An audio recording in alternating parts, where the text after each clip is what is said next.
Good morning, good evening all of you. कैसे हैं आप सब? आई होप कि आप बहुत ही अच्छे हैं और बहुत ही अच्छी तरीके से आप इनकम टैक्स को कवर कर रहे हैं।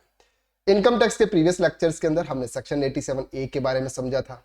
हमने समझा था सर ऑल टैक्स एग्जाम्स और न्यू टैक्स एग्जाम्स के अंदर टैक्स किस तरह से चार्ज होता है, यानी कि परसेंटेज ऑफ टैक्स क्या होता है, स्लैब रेट क्या होती है, basic concept of income tax, ये हमने प्रीवियस क्लास में समझा था।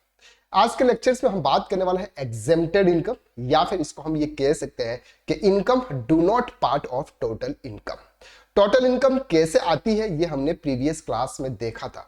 अगर वो लेक्चर्स अगर आपको इजी तरीके से समझ में नहीं आया है तो एक बार वो लेक्चर्स आप देख लें, फिर इस लेक्चर्स को देखें, ताकि आपको समझ में इजी तरीके से आ जाएगा कि एक्चुअल में एग्जेम्प्टेड इनकम कैसे क्या होती है और उसका कैलकुलेशन किस तरह से होता है। देखिए फ्रेंड्स, इनकम टैक्स जो है ना बहुत ही प्यारा सब्जेक्ट है और आपको अगर इसको दिल से पढ़ेंगे, और दिल से का मतलब ये होता है कि सर अगर आप उसको इस तरह से पढ़ेंगे कि ये इनकम टैक्स पढ़ूंगा, ये मेरे प्रैक्टिकल लाइफ के अंदर काम आएगा, इससे मैं पैसे कमाऊंगा, क्लाइंट बनाऊंगा, क्लाइंट के रिटर्न फाइल करूंगा और इससे मेरे पास में मनी आएगी। अगर इस तरह से अगर आप पढ़ेंगे तो इनकम टैक्स आपको जल्दी समझ में आ जाएगा, क्योंकि इनकम टैक्स इतना ईजी सब्जेक्ट नहीं है जो एक बार ही पढ़ते ही आपको याद आ जाए और सब कुछ आपको समझ में आ जाए। अगर आप फर्स्ट टाइम इनकम टैक्स पढ़ रहे हैं तो आपके लिए थोड़ा सा कॉम्प्लिकेटेड होगा। अगर आप पहले इनकम टैक्स थोड़ा बहुत कुछ पढ़ चुके हो तो फिर आपके लिए इजी हो जाएगा। हालांकि हम आने वाली क्लासेस के अंदर बहुत ही अच्छी तरीके से डिटेल में देखेंगे, छोटी से छोटी चीज को हम यहाँ पर उसके कंसेप्ट हम यहाँ पर क्लियर करेंगे, तो आपको कोई भी डाउट आने के कोई चांसेस आपके पास में नहीं रहेंगे। लेकिन आपको क्या करना है सर, प्रैक्टिस करनी है। हमने आपको प्रीवियस में भी बताया था कि आपको नोटबुक और पेन दोनों साथ में लेके बैठना है। दूसरी बात यहां पर यह है कि सर अगर आप ये है कि आने वाले समय को, अपने जो फ्यूचर है उसको अगर ब्राइट बनाना चाहते हैं तो उसको आपको कुछ बातों को ध्यान रखना होगा। सबसे पहली बात आज मैं आपको यहां पर बताऊंगा, आपको एवरी लेक्चर्स के अंदर एक दो पॉइंट्स आपको इस तरह से आपके लाइफ से जुड़े हुए पॉइंट्स के बारे में मैं डिस्कस करूंगा।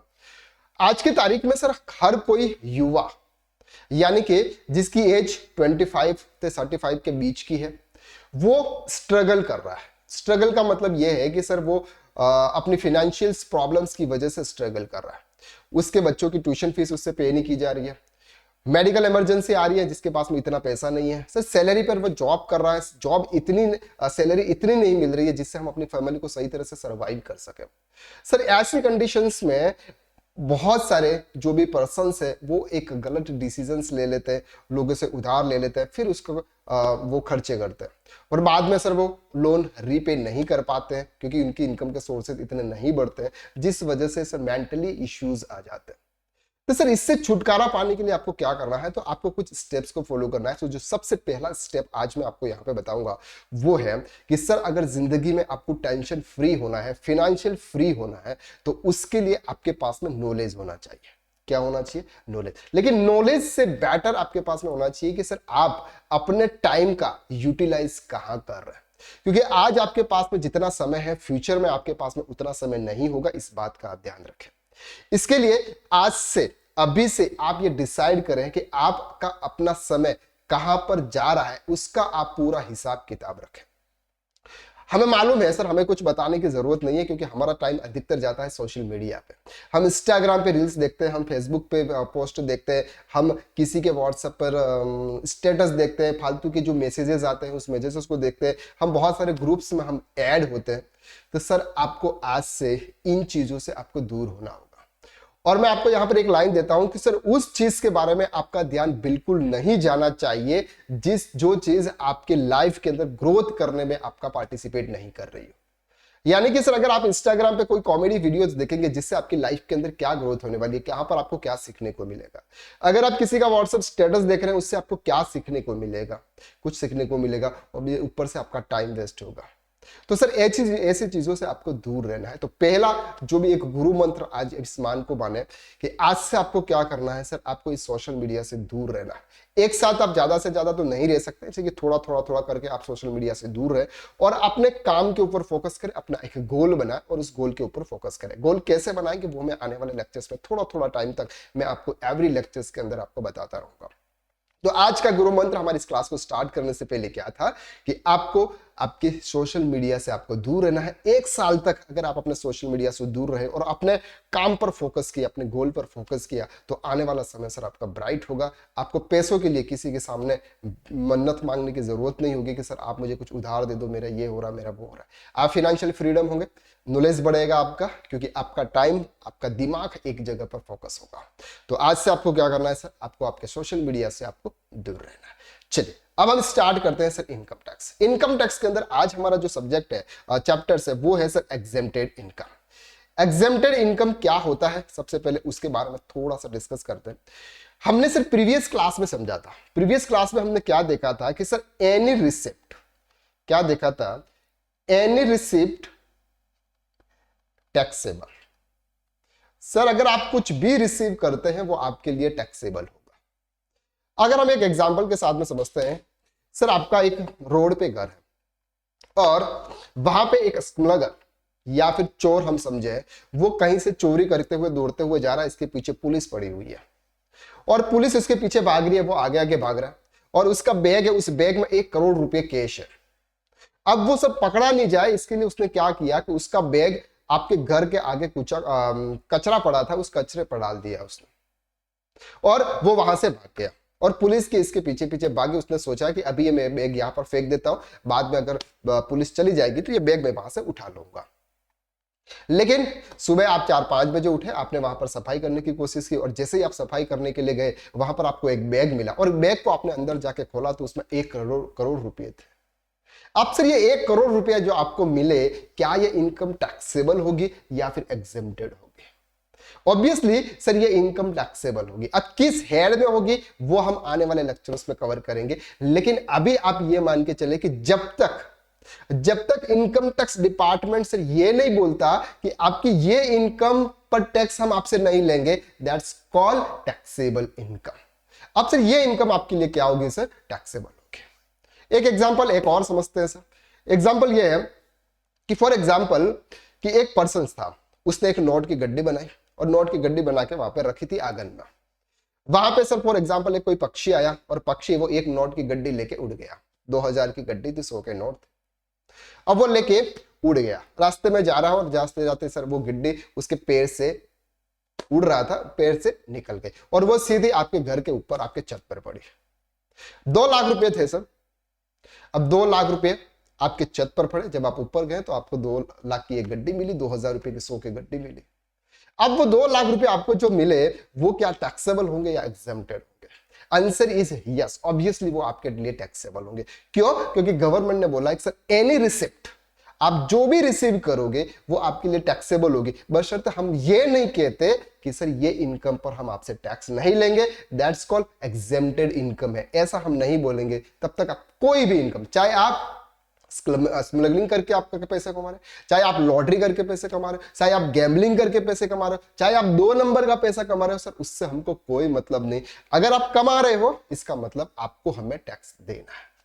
तो यहां पर सर इनकम टैक्स डिपार्टमेंट ने कुछ नोटिफाई किया हुआ है कि सर ये इनकम जो होगी इस इनकम पर हम आपसे टैक्स नहीं लेंगे, यानी कि ये इनकम आपकी एग्जेम्प्टेड इनकम की कैटेगरी में आएगी, या फिर हम ये बोल सकते हैं कि ये इनकम आपकी टोटल इनकम का पार्ट नहीं बनेगी। लेकिन आपको यहां पर सोचना होगा कि सर अगर ये टोटल इनकम का पार्ट नहीं बनेगी तो क्या टैक्स कैलकुलेशन करते समय इसका कोई इंपॉर्टेंट रोल होगा या नहीं होगा, ये हम आने वाले लेक्चर्स में अभी देखते हैं। तो सबसे पहले आपको यह समझ में आ गया कि एग्जेम्प्टेड इनकम का मतलब यह होता है कि सर ऐसी कोई भी इनकम जो आप रिसीव कर रहे हो उस पर आपको कोई भी टैक्स पे करने की नीड नहीं है, that's called exempted income. Clear हो गया? चलिए sir, exempted income, all receipt which give rise to income are taxable under the income tax act unless it is specifically provided this does not form of the total income। जब तक income tax department आपको specifically ये नहीं कहता कि sir ये income आपके exempted है, तब तक आपकी सभी इनकम टैक्सेबल कैटेगरी में आएगी। Such income which do not form part of the total income are called exempted income। Sir वो इनकम जो आपके टोटल इनकम कैसे आती है, हमने प्रीवियस में देखा था। टोटल इनकम आती है आपके सभी जो 5 हेड्स होते हैं, 5 हेड्स की नेट इनकम होती है। नेट इनकम को आप ऐड करते हैं तो ग्रॉस टोटल इनकम आती है, उसमें से आप जनरल डिडक्शंस माइनस करते हैं, वहां पर आपकी टोटल इनकम आती है। तो ये जो टोटल इनकम आती है उसमें एग्जेम्प्टेड इनकम ऐड नहीं होती है, that's called exempted income. Clear हो गया। As per section 10 to 10(13)(b) certain incomes are ideally totally exempt from tax और exempt up to the certain amount. अब यहां पर सर सेक्शन 10 to 13(b) के जो 3 सेक्शन, वो 3 सेक्शन बताते हैं कि सर यहां पर हम आपको कुछ ऐसी इनकम्स बताएंगे जो इनकम एग्जेम्प्टेड है, जिसके ऊपर आपको कोई टैक्स पे नहीं करना है। सर क्या इस चैप्टर्स के अंदर हम पूरी तरह की जो भी एग्जेम्प्टेड इनकम होगी उसके बारे में डिटेल में डिस्कस करने वाले हैं? आंसर इज नो सर, क्योंकि यहां पर कुछ हेड वाइज डिडक्शंस भी मिलते हैं, जैसे कि सैलरी के अंदर आपको एग्जम्पशन मिलेगा, सर आपको हाउस प्रॉपर्टी में एग्जम्पशन मिलेगा, आपको बिजनेस प्रोफेशन में, कैपिटल गेन, अदर सोर्सेज में आपको एग्जम्पशन मिलेगा। तो वो एग्जम्पशन हम उस हेड में कवर करेंगे। लेकिन यहां पर जो जनरल एग्जम्प्ट इनकम है, जो कि किसी भी हेड्स के अंदर कवर नहीं होती है, वो एग्जम्प्टेड इनकम हम इस चैप्टर्स के अंदर कवर करने वाले हैं। क्लियर हो गया? तो एग्जेम्प्टेड इनकम का मतलब आपको समझ में आ गया कि सिर्फ ऐसी इनकम जिस पर टैक्स नहीं लगता है, वो आपकी टोटल इनकम का पार्ट नहीं बनती है। Income which do not part of total income, income not to be included in total income any person. अब एनी पर्सन का मतलब यहां पर होता है कि सर कोई भी, चाहे वो इंडिविजुअल हो, चाहे पार्टनरशिप फर्म हो, चाहे कंपनी हो, चाहे एचयूएफ हो, चाहे एओआई हो, चाहे बीओआई हो, चाहे ट्रस्ट हो, कोई भी हो, किसी के लिए भी कोई भी इनकम सेक्शन 10 के अंदर एग्जेम्प्टेड होगी, जिसके ऊपर उसको कोई टैक्स पे नहीं करना। Income of newly establish unit in special economic zone section 10AA। अब यहां पर सर स्पेशल इकोनॉमिक जोन को भी इनकम टैक्स डिपार्टमेंट है, यानी हमारी गवर्नमेंट ने उनको कुछ रियायतें दी है कि सर आप अगर कुछ भी कमाओगे हम आपसे टैक्स नहीं लेंगे। अब यहां पर सर ये स्पेशल इकोनॉमिक जोन यानी कि SEZ क्या होता है, SEZ क्या होता है, उसके बारे में थोड़ा सा डिस्कस कर लेते हैं। फॉर एग्जाम्पल सर ये हमारा एक ऐसा जंगल प्लेस है। कौन सा प्लेस है? जंगल प्लेस। जंगल प्लेस का मतलब सर कोई भी वहां पर बिजनेस करना नहीं चाहता। अब गवर्नमेंट ने क्या बोला? गवर्नमेंट ने बोला कि अगर आप यहां पर जाकर बिजनेस करोगे, अगर आप यहां पर जाकर बिजनेस करोगे और उस बिजनेस से अगर आप कोई भी इनकम कमाओगे, सर वो इनकम पर हम आपसे कुछ सालों के तक टैक्स नहीं लेंगे। हम आपसे कुछ सालों तक टैक्स नहीं लेंगे। अब सर बड़े बड़े जो लोग होते हैं वो तो यही सोचते हैं, जैसे सर अदानी, रिलायंस वाले मुकेश अंबानी जी, ये सब सोचते हैं कि सर क्यों नहीं यहां पर सर बिजनेस का। अब गवर्नमेंट क्या करती है सर, उनको सस्ते में यहां पर सर जमीन दिलवा देती है। सस्ते में सर जमीन दिलवा दी उनको, उन्होंने बहुत बड़े एकड़ में सर जमीन कर ली। अब अदानी ने क्या किया सर, यहां पर फैक्ट्री डाल दी। क्या डाल दी सर? फैक्ट्री डाल दी। अब सर उन्होंने फैक्ट्री डाली। फैक्ट्री डालने के लिए सर यहां पर इनके जो लेबर्स होते हैं, ये जो लेबर्स होते हैं, लेबर को रहने के लिए सर घर चाहिए। तो उन्होंने बोला कि सर हम 200 किलोमीटर दूर से कैसे आएंगे, तो उन्होंने क्या किया सर, यहां पर उनके लिए हाउस बनवा दिए ताकि वो यहां पर उनके रह सके।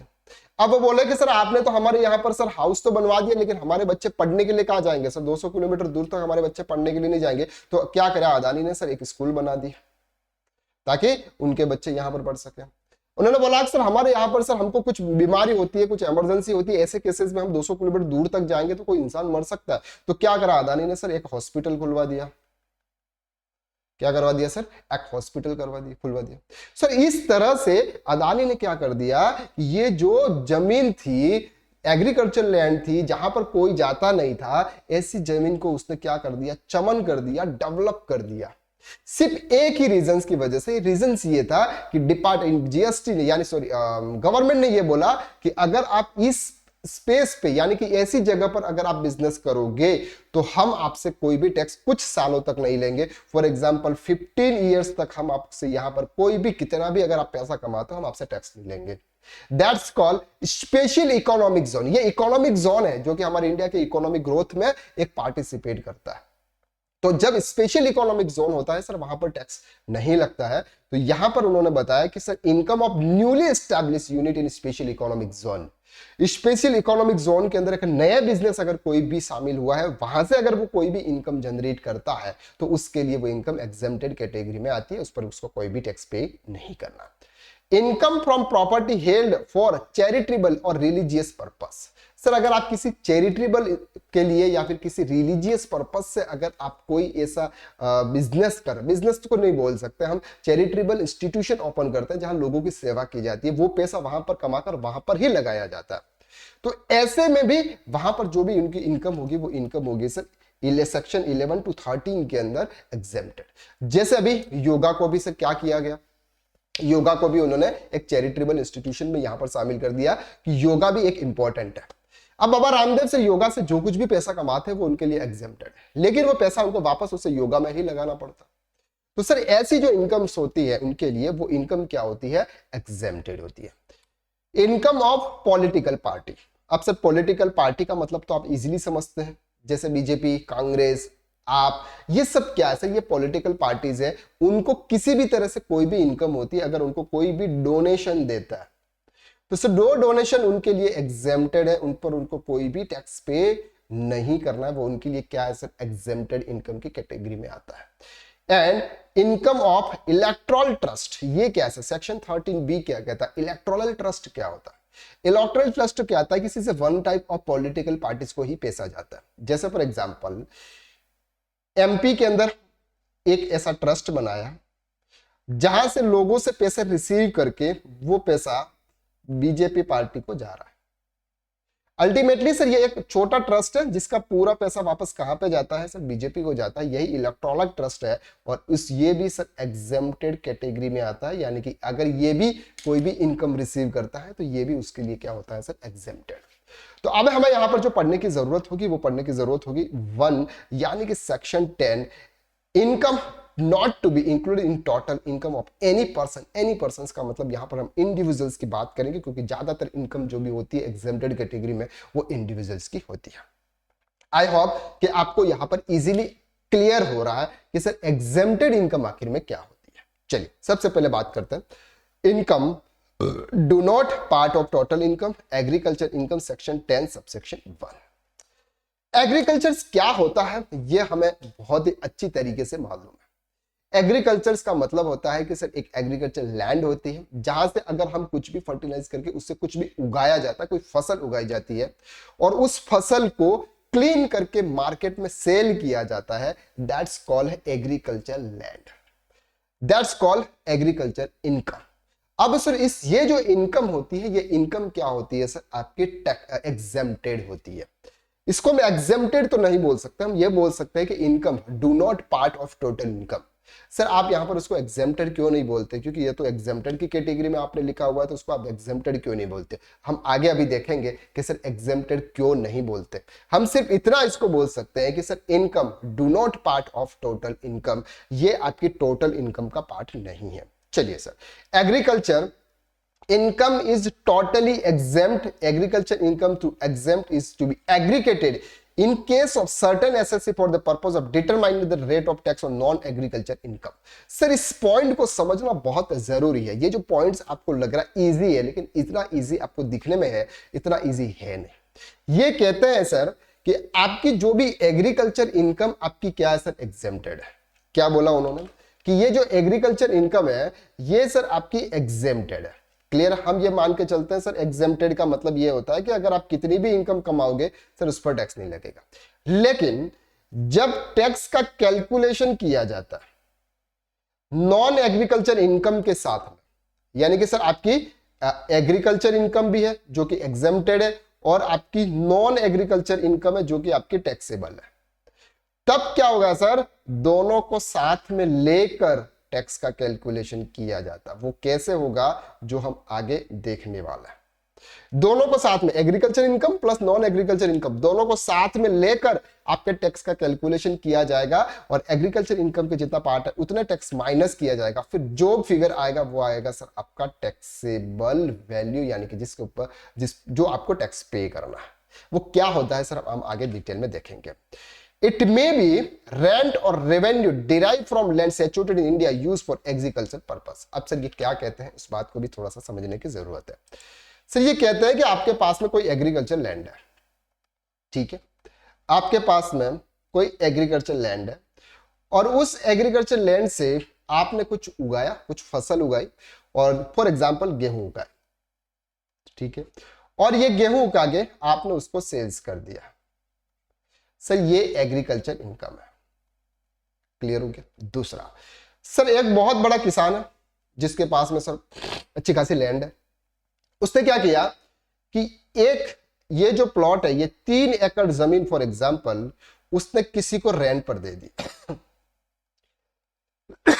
क्या कर दी सर, 3 एकड़ जमीन थी, ये 3 एकड़ जमीन उसने किसी को रेंट पर दे दी और रेंट पर देने से वहां से उसके रेंटेड इनकम आ रही है for example 3 lakh rupees yearly. कितनी आ रही है सर?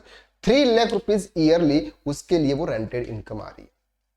अब सर ये इस लैंड पर क्या करेगा? इस लैंड पर ये भी सर फसल उगाएगा, यानी कि एग्रीकल्चर करेगा, फार्मिंग करेगा। तो यहां पे क्या होगा सर, ये जब सामने वाला पर्सन जब इस लैंड पर अगर फार्मिंग कर रहा है, वहां से कुछ फसल उगा रहा है, तो ये इनकम भी उसके लिए एग्रीकल्चर इनकम मानी जाएगी।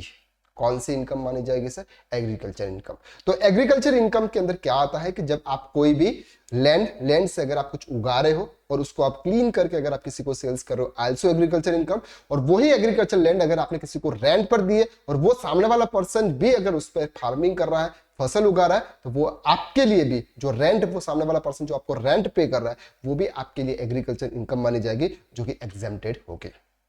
Clear? It may be income derive from agriculture, कृषि से होती है। Performance of process ordinary employ by cultivator, receiver of rent in kind of render procedure fit to be taken of market.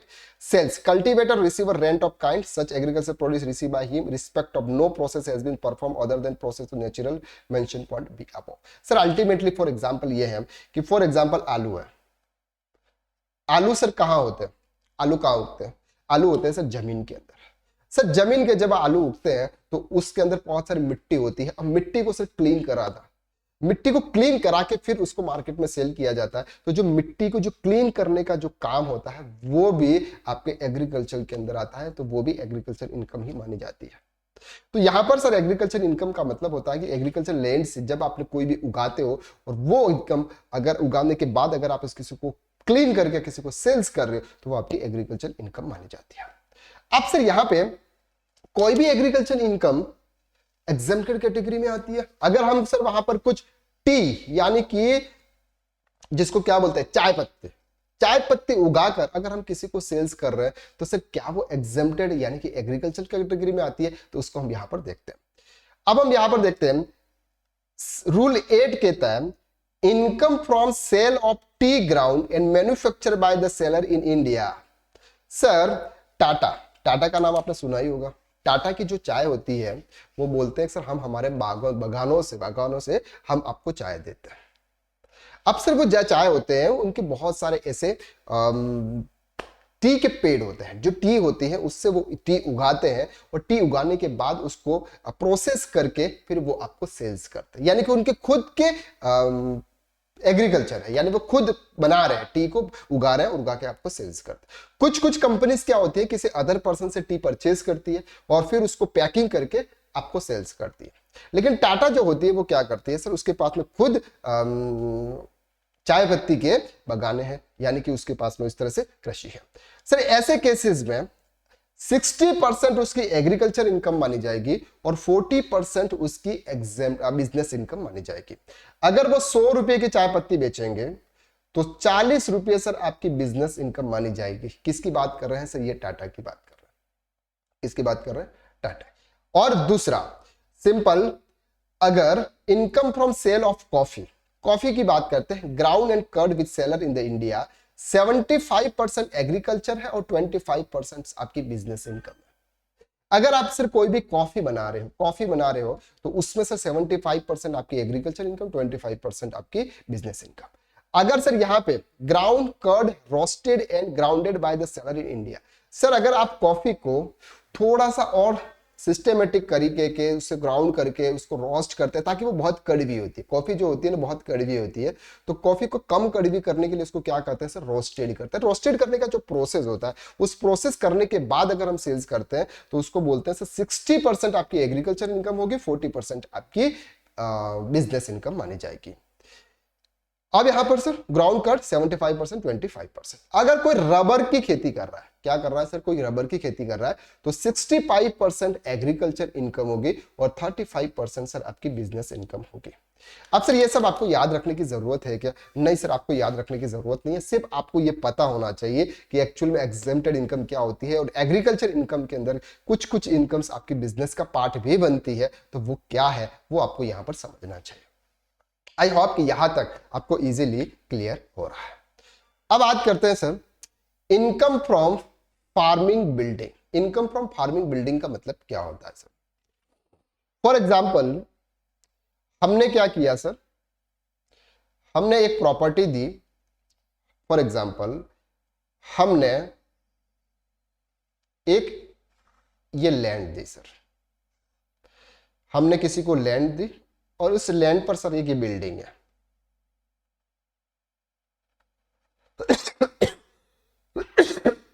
Sorry for that. ये sir agriculture land है और ये क्या है सर, ये बिल्डिंग है।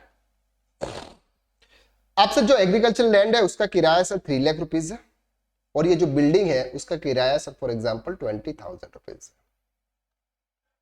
टोटल हम इनसे 3,20,000 रुपीज हम रिसीव कर रहे हैं। अब सर यहां पर ये जो बिल्डिंग किराए पर दे रहे हैं जिससे 20,000 रुपीज की फॉर एग्जाम्पल इनकम हो रही है, ये इनकम सर क्या एग्रीकल्चर इनकम मानी जाएगी या नॉन एग्रीकल्चर इनकम मानी जाएगी?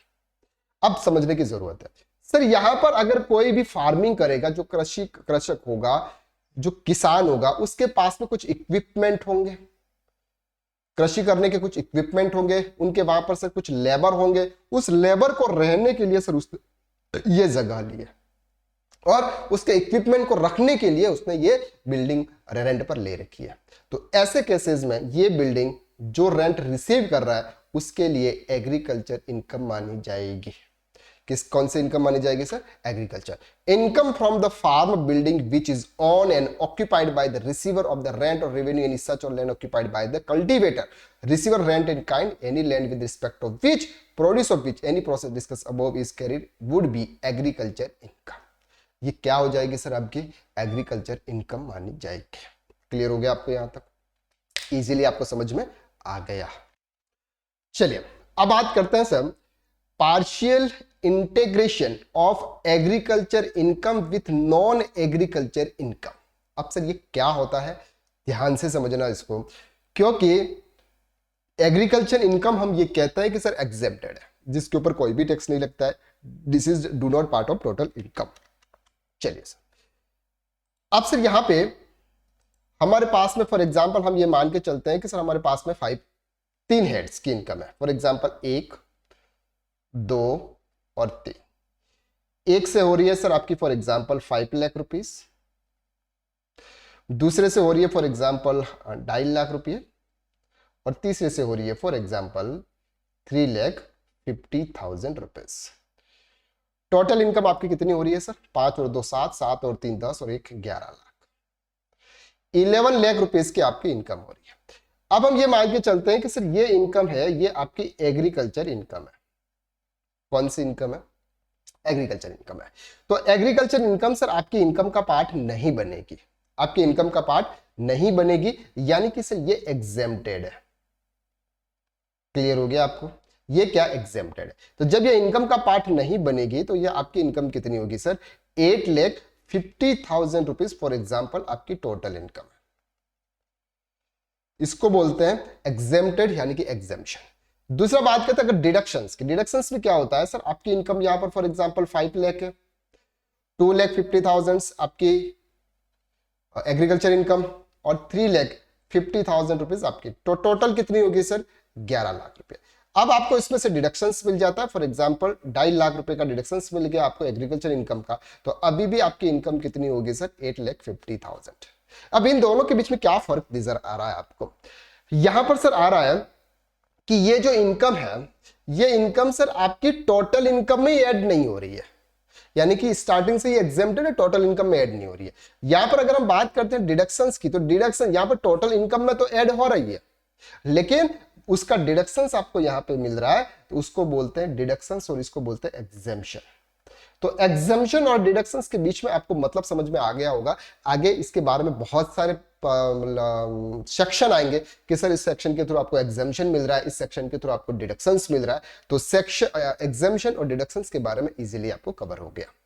अब यहां पर हम बात कर रहे हैं सर, ये जो बता रहे हैं कि partially integration of agriculture income with non agriculture income. अब सर हम ये बात पे चलते हैं कि फॉर एग्जांपल आपकी एग्रीकल्चर इनकम भी है और साथ में आपकी नॉन एग्रीकल्चर इनकम भी है। क्लियर है? ध्यान से समझना इस बात को। आपकी एग्रीकल्चर इनकम भी है और आपकी नॉन एग्रीकल्चर इनकम भी है। सर ऐसे केसेस में हमारे पास में क्या है सर, कोई ऑप्शन है टैक्स कैलकुलेशन करने का, कुछ मेथड है। अगर आपकी एग्रीकल्चर इनकम साल की 5,000 रुपीज से ज्यादा है, अगर 5,000 रुपीज से कम है तो सर हमें कोई भी एडजस्टमेंट करने की जरूरत यहां पर नहीं है। या फिर अगर आपकी एग्रीकल्चर इनकम कितनी भी है, लेकिन अगर आपकी non agriculture income up to exempted, एक एग्जांपल के साथ में हम समझेंगे, आपको समझ में आएगा। अप टू एग्जेम्प्टेड, अगर हम न्यू टैक्स एग्जाम्स की बात करें तो एग्जाम्पशन लिमिट है सर आपकी 3 लाख रुपीज। अगर आपकी अदर इनकम यानी कि नॉन एग्रीकल्चर इनकम, जिसको हम बोलते हैं टैक्सेबल इनकम, अगर आपकी अप टू ₹3 लाख तक है, तो जितनी भी एग्रीकल्चर इनकम होगी सर वो एग्जेम्प्टेड होगी। इसके ऊपर कोई भी सेपरेट हम टैक्स प्लानिंग, टैक्स का कैलकुलेशन हम नहीं करेंगे। तो दो चीजें में ध्यान रखना, एक ध्यान रखना है कि अगर आपकी एग्रीकल्चर इनकम अप टू ₹5,000 है, पहला कंडीशन सी है। दूसरी कंडीशन ये है कि सर आपकी इनकम 5,000 रुपीज से कितनी भी ज्यादा है, लेकिन टैक्सेबल इनकम आपकी एग्जम्पशन लिमिट तक है 3 लाख रुपीज तक, तो आपको कुछ भी करने की जरूरत नहीं है। लेकिन अब बात करते हैं थर्ड पॉइंट की, ध्यान से समझना। फॉर एग्जाम्पल सर आपकी एग्रीकल्चर इनकम है 5 लाख रुपीज, कितनी है सर? एग्रीकल्चर इनकम है सर आपकी 5 लाख रुपीज, और नॉन एग्रीकल्चर यानी कि सर टैक्सेबल इनकम है आपकी 5 लाख रुपीज। कितनी है सर? 5 लाख रुपीज। क्लियर हो गया? जब आपकी एग्रीकल्चर इनकम 5 लाख है और टैक्सेबल इनकम 5 लाख, यानी टैक्सेबल इनकम एग्जेम्पशन लिमिट से क्रॉस कर रही है। एग्जेम्पशन लिमिट आपकी कितनी थी सर? 3 लाख रुपीज की। तो 3 लाख रुपीज से क्रॉस कर रही है। ऐसी कंडीशन में जब हम टैक्स का कैलकुलेशन करते हैं तो हम यहां पर एग्रीकल्चर इनकम को ऐड करते हैं। अब आपकी एग्रीकल्चर इनकम को ऐड करने के बाद आपकी टोटल इनकम कितनी होगी सर? 10 लाख रुपीज। अब से 10 लाख रुपीज होगी।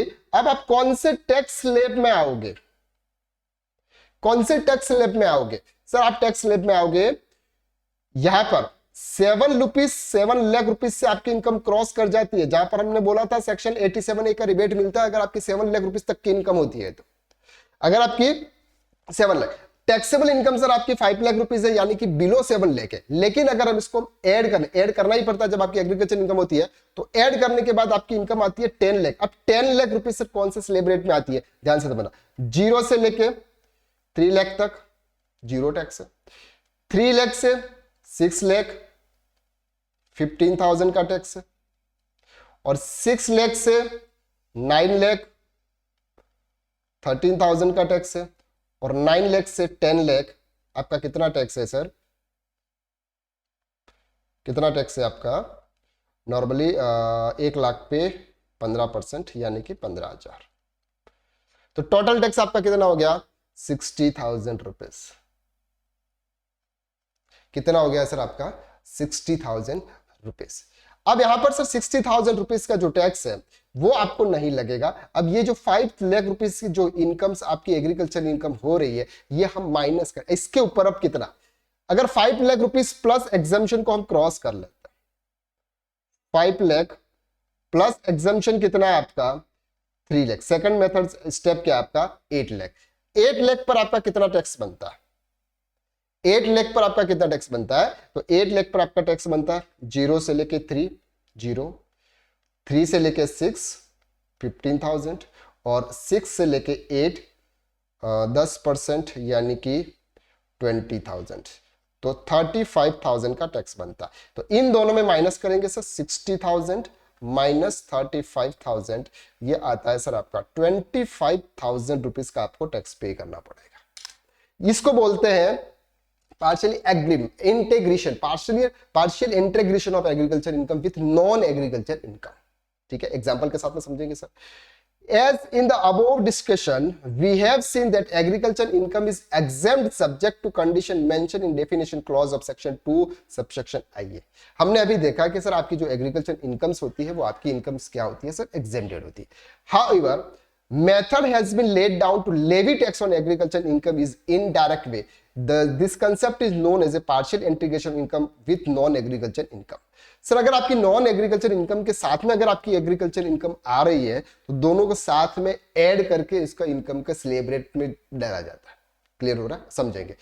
It is applicable to individual, HUF, AOP, BOI, artificial durable person. Two condition we need to satisfy partial integration. इसके लिए आपके दो कंडीशन है. कैसी condition? Net agriculture should be exceed 5,000 rupees per annum. अगर आपकी एग्रीकल्चर इनकम, नेट एग्रीकल्चर मतलब खर्चे सब कुछ निकालने के बाद अगर आपकी इनकम 5,000 रुपीज से ज्यादा की होती है तो आपको ये पार्शियली इंटीग्रेशन करना. दूसरा, non agriculture income should exceed maximum amount not chargeable to tax. अगर हम न्यू टैक्स रिजाइंस के थ्रू जाते हैं तो वहां पर से आपकी 3 लाख है. ओल्ड टैक्स रिजाइंस में अगर आप जाते हैं तो आपके 2.5 लाख है. क्लियर है? तो 2.5 लाख तक अगर आपकी इनकम होती है तो आपको पार्शियल इंटीग्रेशन नहीं करना अगर आपकी कितनी भी एग्रीकल्चर इनकम होगी. क्लियर है? लेकिन अगर जैसे ही 2.5 लाख से ऊपर क्रॉस कर जाता है तो आपको एग्रीकल्चर इनकम के साथ पार्शियल इंटीग्रेशन करना है. क्या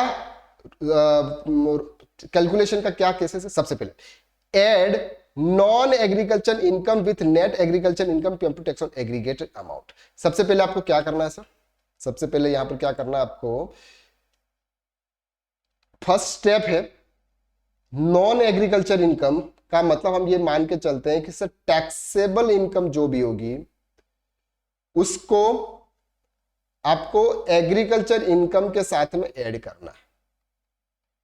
क्लियर हो गया? क्या करना है? नॉन टैक्सेबल इनकम यानी कि sir taxable income plus agriculture income जो भी अमाउंट आएगा उस पर आपको टैक्स कैलकुलेशन करना है, जो कि अभी हमने किया.